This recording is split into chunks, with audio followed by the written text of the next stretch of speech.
You know, I was thinking, this is probably the most American car there is. Because the Swedes have done nothing wrong to us, and yet you shoved a giant American V8 under the hood and just took over their land. That's kind of true. Yeah. Okay. And how special to be reviewing it on the 4th of July. True. It is the 4th of July. All right, what's up, guys? My name is Zach, and today I am driving a 1989 Volvo 240, but not just any one. This one has quite a few upgrades, and that is why I have brought along the owner, Caleb, better known as Gingium. Hello. To talk about the car, because this thing is nuts. So I actually reviewed this car, geez, well over a year ago, maybe coming up on 2 years ago, no? Yeah, it was something like that. I mean, I bought it and I dailied it for like a year before doing anything to it. In its completely stock form. Oh, it's still completely stock right now. It doesn't sound stock. It's just got an exhaust leak, man. But you have done so many modifications to this car. Let's get into it. Let's start off with the engine. Okay. What is it? It's an LS6 out of like a first generation Cadillac CTS-V. Oh, okay. Yep. So horsepower, what are we looking at? So it's got a turbo on it, so it's making like 650. Right now, the boost is turned down a little bit because I didn't trust Zach. He's crazy. So I'm just kidding. I turned down the boost before. He actually offered to turn up the boost, and Yeah. I said, please don't. I'll be fine with the 650, I think. Yeah, it's probably around 550 to 650 right now. Jeez. And I'm hoping you're gonna want to try flat foot shifting, which for some reason it's on right now. But I'll try it. Okay. I'll try anything twice. Okay. That's my motto. Well, because like, if you don't like it the first time, you're like, maybe it was a bad experience. You know, maybe, you know, circumstances. Okay. So I'll try anything twice. What turbo is it? It's a VS Racing 7875 Next Gen Billet 2. That's a long name. Yeah, it's 78 millimeter. VS Racing's like a cool company that makes like cheaper turbos, but not like eBay turbo level of cheap. And what else is done to the motor? Is it just pretty much stock and tossed in? Yeah, the motor is totally bone stock. They haven't even freaking changed the valve cover gaskets. Literally threw it in there, strapped the turbo on it. It's got methanol injection, so it's got a water meth injection system, as well as like it's got an air to water intercooler, so there's not a big, you know, air to air intercooler in the front grille. It's got to stay stealthy. Got a big fuel system. But yeah, I mean the motor itself is not modified at all. And what ECU is it? It's Holley, right? It's a Holley Terminator X Max, which is the coolest thing ever because it's just this plug and play system. You just put a power and a ground to it essentially, and then you plug everything in, and then you got an LS in whatever car. That's so good. Yeah. Which we will talk about with the interior, hooks up to this beautiful gauge cluster, and we'll talk about in a second. But that's pretty much it. I mean, like, for putting the motor into this thing, right? What sort of fabrication had to go into it? Nothing special, you know, just the usual. I had to make some motor mounts, I had to make a trans mount. I think probably the biggest hurdle was I had to cut the oil pan to fit the subframe of the Volvo. So that was a little scary, but you know, totally fine. I didn't have to chop the entire front end to make it fit. Well, that is good. This right here is the fun button. Oh yeah, the very fun button. Yes. So we'll try to get a good audio clip. We're just cruising. Go for it. That's awesome. You just immediately hear the spool. Turbo, yeah.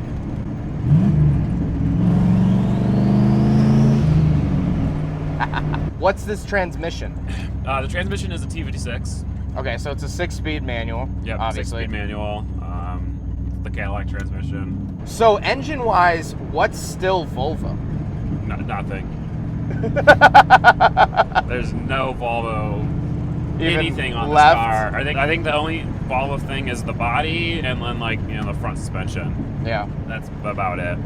That's crazy. In the rear, I ended up putting a Ford axle underneath it just because. Is it an 8.8? It's an 8.8, yeah. Okay. Yeah. I didn't trust the Volvo axle. Turns out they can handle a lot of power. I didn't know that. So I kind of wasted my time swapping the Ford 8.8 in, but you know, hey. Well, what's nice is that the truck has a Ford 8.8, right? Yeah. So you can I've swap done it parts before, and all that stuff. It's familiar. Yes, very. So speaking of the rear end, you have some interesting tires back there. Yeah, it's got some slicks on it right now. Well, like bias plies. I don't know the technical names for all the drag tires, but it's got some grippy tires on it.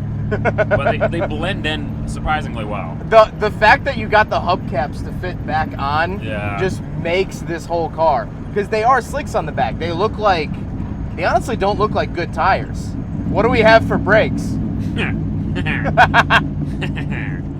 The brakes are totally stock right now. Definitely something I need to fix, but you'll see, like, the brakes aren't that sketchy. I said in my last LS swapped Volvo review, please switch out the brakes if you do this. It's just 650 horsepower on stock Volvo brakes. Hey, they're 4 pistons. They're nice brakes. I'm just gonna upgrade the pads and call it there. I mean, you haven't even touched the pads? No. I'm gonna replace the pads, but oh, okay. Well, that's good. Yeah. Second gear. Second gear. Should we just do it? Yeah, you better punch this. Better not drive like a wimp.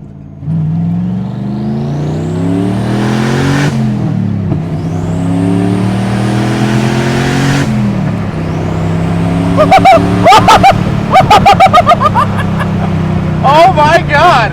Was that wimpy? A little bit. Hey! Well, not turns. Turns do not do it. Oh, it doesn't like turns? No. Okay.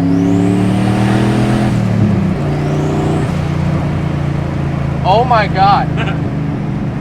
Like, oh my God. That's pretty fun. It doesn't feel right. Yeah. Like, but it does feel so right. It feels right at the same time. You're right.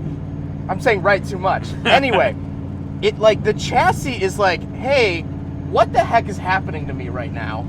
But the engine just wants to go. The chassis handles it really well too, honestly. It really does. I'm surprised at how well it handles it. Yeah. That's pretty cool. That's a good noise. Yeah. You think you can handle it? I don't know if I can, man. Promise me. How do you drive stick again? Have it back by 9, okay? All right, Dad. So, I am now graciously letting Caleb drive to show me what it's really like. Hey, Caleb, put some stank on it.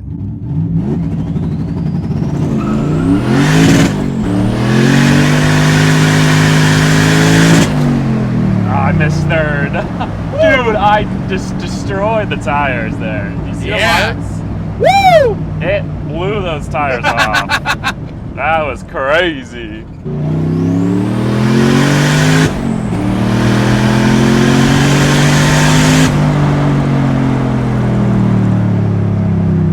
Those are pretty good marks. Those are really good marks. Those are really good marks. A little too good. A little too good. A little too good. There was a good amount. I could tell there was a little bit of smoke and stuff too. Oh, the tires are super sticky. So sticky. That's funny. Now, the nice thing, and something I have to give you kudos for, is the fact that just driving this through this little small town, it's normal. The clutch engagement is great. Yeah. I suck at it sometimes, but it's great when I'm not sucking at it. It's nice and light. It's easy to get into gear. The shifter's a little stiff. It is. But besides that, it literally feels like I'm driving a manual Silverado. Yeah. I mean, it's nothing crazy or special in the low RPMs, which is nice, because you can take this to Walmart, you can take it to Dunkin' and not worry too much about it. Or, you don't have to white knuckle it on the way there. Yeah, it's by far the most comfortable car I have to drive. That was 3,000 RPM, and it rustles your jimmies for sure. Yeah, I mean, it's torquey. It kind of sounds and feels like a truck motor. It does. It definitely right now cruising feels like a truck motor. So let's talk about the interior. Like I said, I reviewed this car a while ago, but there have been some changes, mainly that gauge cluster. If you could talk about that a little bit. Yeah, it's just a digital dash gauge cluster thing from a cool small company. He makes a couple different systems for different cars, and it really just plugs into the Holly, so it's not a Holly-based system, but it communicates with the Holly. I love the look of it. It's like, it's almost retro, but it's very digital, and I really like that. It's very clear, and we're filming this at 10 a.m., and the glare usually, and whenever I film a car at 10 a.m., the glare is usually terrible. It's not bad on the screen. I can still see everything, which is fantastic. Yeah. Like the worst thing about driving this car around is the creaky interior panels. Yeah, which is just standard Volvo, whatever. And they're probably vibrating, thinking, "What the heck am I strapped to?" Yeah. The other thing I wanted to touch on with the interior is the seats. You got the seats reupholstered. Yep. Yeah, which it's just look stock great. seats. Yeah, I wanted it to look sleeper and be comfortable on the inside, so. Very, very comfortable. I mean, the stock Volvo seats were very comfortable too, Yeah. but Caleb's Volvo fails the big friggin' bottle test. Even though he designed and built the cup holders, they're still not big enough to fit the big friggin' bottle. Exterior wise, I mean, we mentioned the tires, but nothing else. You didn't even take the sticker off the back that came on the car. No, that's the best part. So why this chassis and why this engine? So I had wanted to build a sleeper and I wanted to do a wagon, and I was looking at a couple different wagons. I don't know which ones, but like some of the older Chevy wagons and stuff. Like a Roadmaster, something yeah, like that. Kind of stuff. Those are more expensive and they are really heavy. Yeah. This is cheap. I bought it for $1,000, and it's actually a really light chassis. Stock, they weigh 2,800 pounds. Oh wow. Yeah. That's like an FCRX7. Yeah. Yeah. Yeah, it's super light for how big the car is. And so, why this engine? Why not the 5.3 that everyone does? This was just like the only LS I found for sale on eBay. Oh wow. Okay. Like, you know, all ready to go. I had toyed with the idea of like, you know, buying a junkyard motor and then rebuilding it. This thing was just so nice and easy though. Bought it, threw it in. Yeah. Well, I hope you guys enjoyed the video. Please go check out Caleb's channel, Gingium. I'm sure you already have if you're seeing this video, but Thank you. yeah, you know, anything I can do to help a fellow YouTuber on the come up here. Yeah, thank you. This thing is absolutely insane. He has a video documenting literally every step of the process. So go back and watch those if you really want a lot more information. You see him fabricating everything. It's been a really fun journey with this car. It's crazy to me that I reviewed this completely stock, and now it's just... That's the best part. I remember so like cool. going out, you know, 20 degrees below zero, like, shit, I gotta plow the snow off the Volvo. Yeah. Drive it to work. Daily driver status. But huge thank you to you for letting me do this. Of course. I always appreciate you supporting me in these reviews, and I can't wait to see what you build next. Oh yeah. Because if it's anything rowdier than this, I don't know what I'm gonna do. I don't know what I'm gonna do.